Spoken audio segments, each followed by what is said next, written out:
Alrighty, so the collab starts on Tuesday. I'm going to put this up on Sunday morning, so hopefully that way you have half stamina and stuff like that if you need to farm for materials or anything, because I want to talk about should you summon.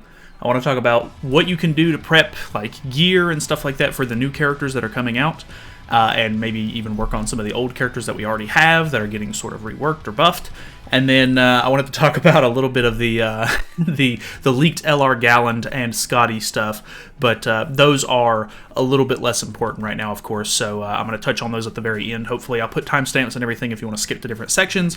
And let's get into this thing. So if you're new to the channel or anything, subscribe. We're gonna be doing a lot of content probably on the collab whenever it drops. Or I say a lot, but we're just gonna be making content whenever the collab drops. But I'm pretty excited because I've been watching a lot of JP content, like I know a lot of you probably have been as well. And the new characters look pretty good. It's a little bizarre that they're releasing 2 DPS characters for the unknown team kind of at the same time. You would think one of them would be maybe like a support character or something, which kind of brings me to the first point, which is should you summon? I think if you are interested in the unknown team at all, this banner has like a pretty good set of value with it. The banner itself is actually okay. Let me pull it up really quickly. So here is the banner. I think that this banner actually has a good amount of value in it if you're looking for collab characters, of course.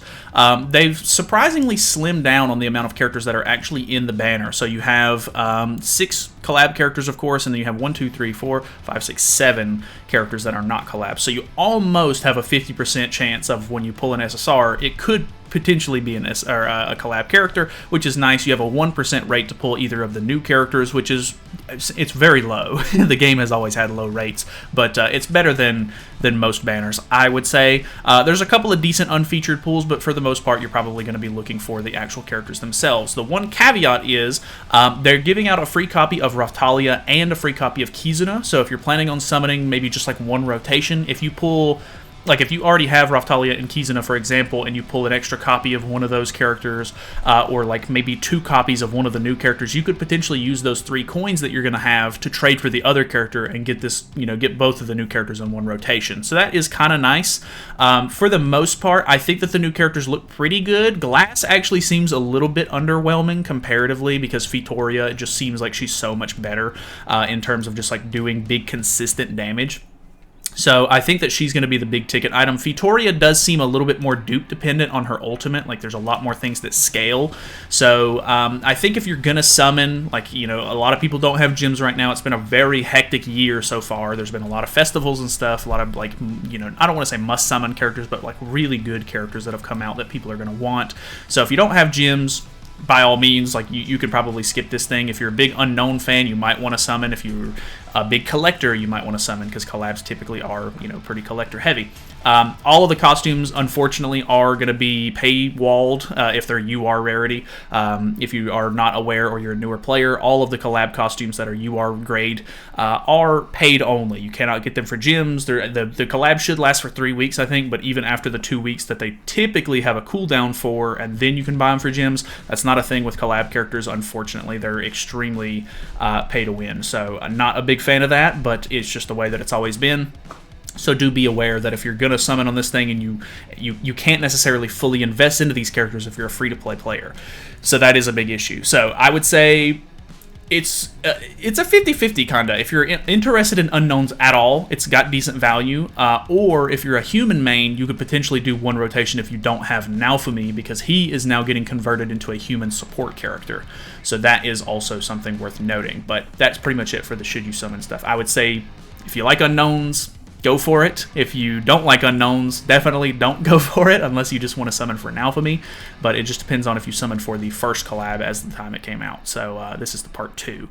As far as gearing up, getting ready for the characters, originally I was just going to make an HP defense set for both of the new characters just for longevity's sake, because realistically, collab characters fall off, not super quickly, but depending on how good they are, they do fall off eventually, and they just kind of get left in the dust.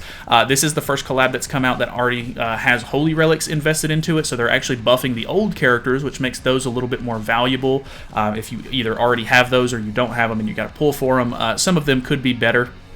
I think Nalphamy is probably the most interesting. I think with this, though, Raftalia has probably become the least valuable character in the whole collab, because they gave Nalphamy and Philo additions to their passive, whereas with Raftalia, they basically just took a restriction away of needing to have all of the same attribute. So, I mean, it's still technically a buff, but she really didn't get anything actually added on, whereas the other two get, like, nice, like, stat increases or stat decreases to the enemy. And so Raftalia is, unfortunately, she's been kind of, like, lackluster, in my opinion, the entire time. She can do some okay damage from time to time, but it's pretty rare. And so now I think she's just going to get left in the dust even more. So luckily Kizuna is free. Kizuna is like the big ticket item. Everybody wants to have Kizuna. She is like SSS tier PvE unit as far as I'm concerned. I use her all the time. She's fantastic to have. So the fact that she's free, make sure that you at least play enough to get her. I think she's in the final boss shop. Just make sure you grab that free copy. They are giving out a free costume set for Kizuna and Nalphamy. They're the SSR sets, so you don't have to pay for those or anything with gems. So that is nice. Make sure you grab those. As far as gear goes, the old characters are pretty typical. Like, I mean, they've been in the game for a while. Nalphamy and Raftalia both use triple defense gear because their attacks and stuff actually scale off of defense for their damage, so that makes sense that you would want them on triple defense. I think that if you really didn't already have a set for Nalphamy, you could potentially get away with an HP defense set on him nowadays, because he's going to get converted into a human team support character and you want your human team to go first.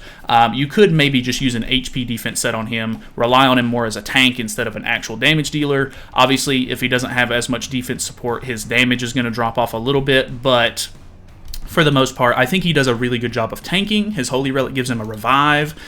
So, I mean, if you just want to rely on him for that, I think you could get away with an HP defense set, but I already have a triple defense. I'm probably just going to stick with that. Like, same thing with Raftalia. She scales off of defense, so triple defense is, preferred for her. I have an attack crit damage set for Philo because she's like a glass cannon character. You kind of just want to do like as much damage as possible because she's really easy to kill. So I do have that. If you want to go first with these characters, HP defense would probably be preferred if you're planning on doing just PvP stuff. But it also depends on what your account looks like and how your CC works out for you. So for Kizuna, I would recommend HP defense. I made an attack defense set for her originally because I figured that I wouldn't need the CC being in PvE content because she's locked to PvE.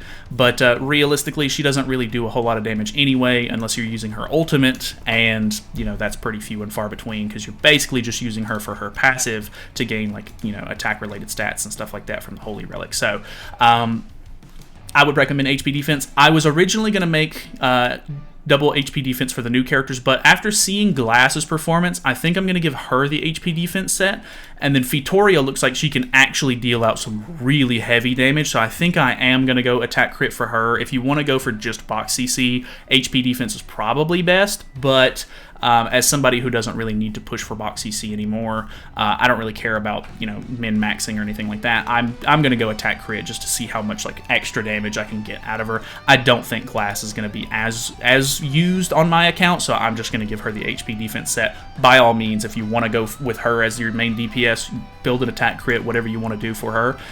But that's basically it. I mean, this is going up on Sunday, so half stamina on Fort Solgris is going to be out. Make sure you do your Super Awakening Coin dungeon if you need the Super Awakening Coins to power up the new characters. Farm for gold, which it's technically always on half stamina, so you can do that any day of the week. So even if you get to this late and it's Monday before the collab comes out or something, farm gold. You're going to have to spend 5 million per Holy Relic that you have to make. You're going to have to spend a bunch of money to power the characters up or enhance their costumes or whatever the case may be. Lots of gold is going to be invested. Other than that, I mean, Fitoria is blue, Glass is green, so if you need the books for those characters, make sure you have those on hand. Get your SSR pendants and stuff like that ready. Not that there's a really good way to farm those, but if you need to do Fort Solgris and stuff like that, just make sure you're farming up any materials that you need so that way you have them ready to go. That's kind of a luxury thing, though, so maybe you don't have the mats on your account. Just, do it at your own pace. Obviously, you don't have to worry about it too much if you're not in a hurry. Other than that, the only other thing I wanted to talk about was the leaks, which was it got leaked that there is a new a new Skadi coming to the game. I'm not exactly sure what she's going to do or anything. I would imagine she will more than likely be the banner that comes out after the collab, so roughly in 2 weeks-ish. I didn't have an HP defense set for mine, so I went ahead and built an HP defense set. I'm working on the rolls for it as we speak, but that is something that I'm kind of investing into. I should have built an HP defense set for her originally, but I ended up going attack defense for some reason. So I think an HP set is a very safe bet. I needed it anyway, so it's not really like an over-investment. We already know that she's coming. They had her in the dev build of the game, so if you wanted to invest into costumes, you probably could, but I would take the investments with these new, the new Skadi and the LR Galland with a grain of salt, because we don't know exactly when they're coming, or who knows, like they could get scrapped, or like anything could happen, because they haven't actually officially been sort of like revealed. They were just kind of like accidentally sort of leaked during the live stream. So I don't know, be careful with investing into characters that aren't actually out yet. The LR Galland, on the other hand, like I said, do be careful. Don't overinvest too early. But I am making mine an attack crit damage set, which is kind of nice. I figure if they are LRing the blue one like we got to see in the live stream, he does have an amplify card, so that could be kind of nice to get some more damage out of.